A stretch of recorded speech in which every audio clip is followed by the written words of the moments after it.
Alright, it's officially been 24 hours since episode 7 released.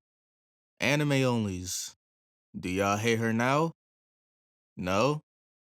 Good. Cause you're not supposed to. Don't be so quick to judge a character just based off their introduction.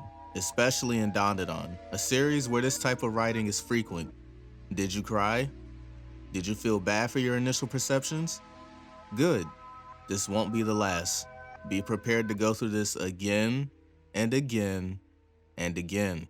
You are gonna ugly cry. Your increase in tissue box usage is gonna skyrocket. You are gonna feel bad. And you are gonna like it!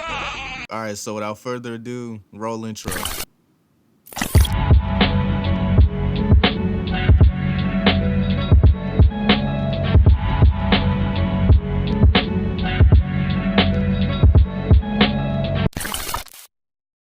It's no doubt that the anime dominating fall 2024 is Dandadan. To be completely honest, I'm still surprised at how well the series is being received with anime-only viewers. It's not your typical shonen manga, but at the same time, it's not trying to be. Getting grown adults to talk about balls, bananas, and weenies like they're back in middle school, your favorite manga could never. But how has a manga about a kid getting his balls back from ghosts amassed such a large fan base?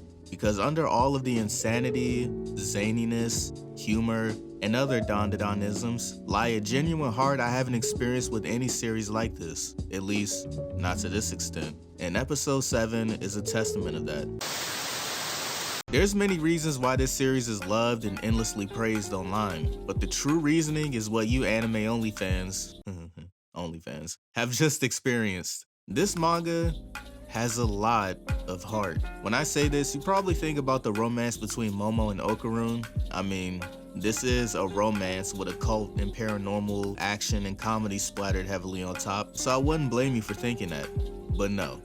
The heart I'm referring to is its characters, and Tatsu's ability to subvert your expectations of them. Usually, you'll only encounter that type of writing maybe once or twice in a story. Well, this happens with every single character introduced. Put some respect on Tatsu's name, you peasant, the fuck? Hope you're strapped in, because the emotional roller coaster this series takes you on doesn't hold back or let up. Yukinobu Tatsu does an outstanding job of shoving a character in your face one way, but with the help of writing, story progression, and flashbacks to accompany, you begin to see the characters for what they truly are. Flashbacks play an integral role in manga, giving you more insight into a certain character's mind, goals, motivations, setbacks. The possibilities are endless, and when done correctly, they become the most memorable parts of a story. If you had any reason to check out Dandadan, this should be it, because this is where it excels at. You caught glimpses of it in the early story, like with Turbo Granny and her motives, but it doesn't kick into high gear until Aira is in the mix. Upon first meeting, she's this ditzy, conceited mean girl with the worst case of main character syndrome imaginable, thinking the world, everyone, and everything in it revolves around her, all because she's pretty. Which she is, no one's taking that from her, but it's part of the joke that she frequently brings it up. And this attitude only amplifies when she picks up Okarun's ball, as she now thinks she was a chosen individual given his power to save the world from evil. So what does she do? Attempts to exorcise Momo. They encounter acrobatic Silky, a ghost that's been following Aira around since she was a child. Since Aira has one of Okarun's balls, she's now visually able to see Acro Silky. The two's flashback and how they even met is dark, heavy. Any synonym you can think of off the top of your head, it was that. Before dying, Acro Silky was doing everything she could to provide for her daughter, basically selling herself for sex in order to make a living, and doing so much just to keep a smile on her daughter's face. However, that still wasn't enough. As she gets physically abused by some guys in her own home, mind you, they take her daughter and all of her money, which leads to the mother taking her own life in the most heartbreaking, emotional, silent dance scene. How does Aira come into all of this? Well, the mother is now a ghost, wandering the streets looking for her daughter, and up walks little Aira, pulling her dress, calling her Mommy. It's then revealed that Aira's mom died a long time ago. Since Acro Silky became a spirit, she doesn't remember any of her past memories, except when seeing Aira, as she reminds her of her own daughter. Suddenly, her memory starts to slowly come back. I should have mentioned this before going in depth. While this flashback is happening, Aira's fucking dead. So, to bring her back to life, acrobatic Silky offers her aura to be transferred into Aira. This is just one of the many instances of Tatsu flexing his talent for not only writing, but character writing. How he tackles flashbacks reminds me a little bit of Demon Slayer, except I'm actually invested in Dandadan's characters. Sorry, not sorry. Don't get me wrong.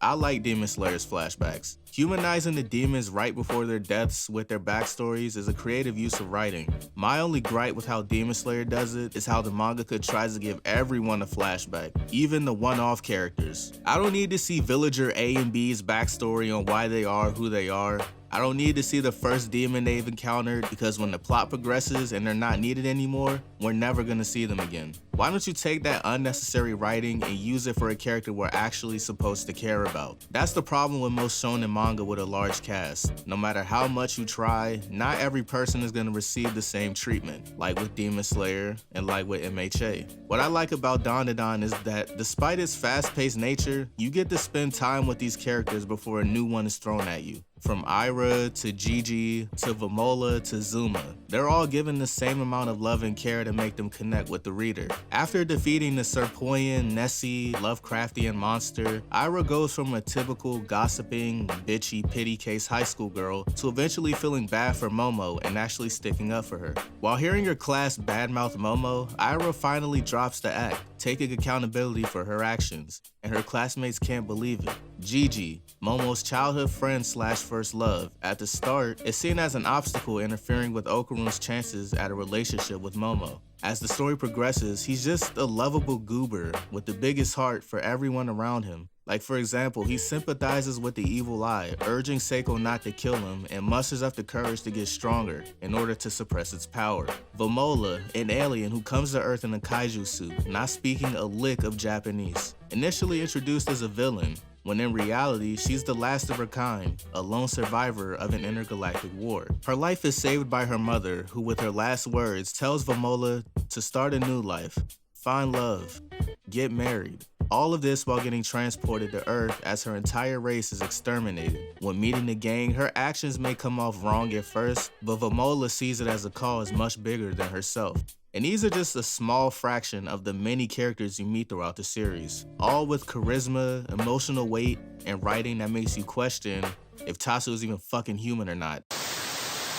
Dandadan is the perfect example of a creator who understands his story and characters. Creating a weekly manga, while it can be fun to tell the story you want to tell, is extremely taxing. Keeping up with deadlines, decreasing your physical health, maintaining the same quality week to week, making sure everything is connecting and there's no plot holes in your story. You only get this kind of quality with the greatest of the greats. Eiichiro Oda, Makoto Yukimura, Takehiko Inoue, Inio Asano, and you can add Yukinobu Tatsu to that list. What I've come to realize when reading Dandadan is that if someone else were to make this same series, I don't think it would work as well. Not saying no one else has the ability, it's just a testament to how talented Tatsu actually is at creating manga. It's one of the few manga I've read that I don't really have critiques on, which is rare. The quality continues to increase with each new arc, and I always look forward to reading every chapter each week to see what he does next.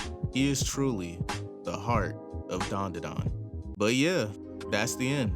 What do you think of Dandadan? For all the anime only fans, I'm sorry, I'm fucking 8. Are you ready to see what the series is truly capable of? I'd love to hear your thoughts and opinions in the comments below. And if you rock with the video, leave a like and subscribe. Till next time, deuces.